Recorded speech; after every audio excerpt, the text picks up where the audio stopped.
вами честь, а тут как собаки.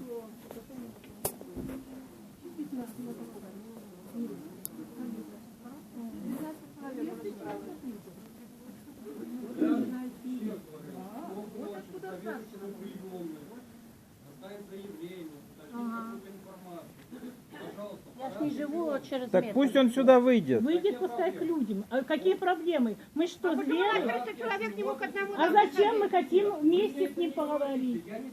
Нас 30 человек. Нет, так вы Ваше вызовите. дело доложить. Нашу просьбу. Пожалуйста, вынесите тогда нам книгу жалоб.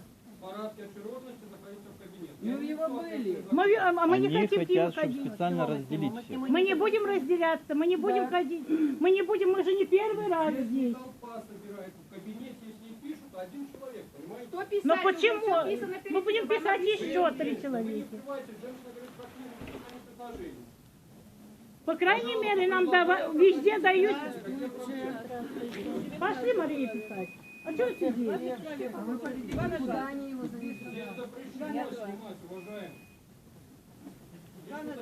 А где тут написано? А что тут? А что, если мы позволяем снять Мы нас? свои лица снимаем. Да, мы же не вас снимаем. Свои лица, и которые нам катух выделено 2 на 2.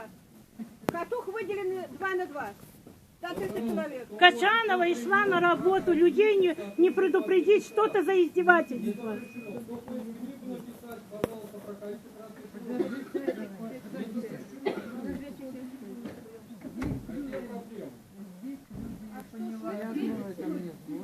Пришли на прием к Татьяне.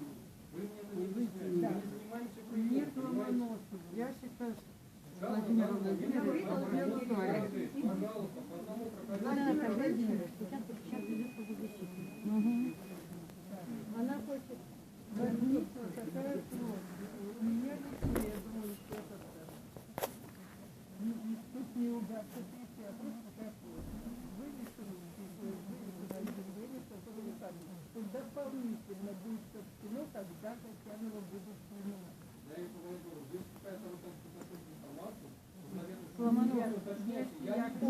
Минуточку. Так вот, доложите.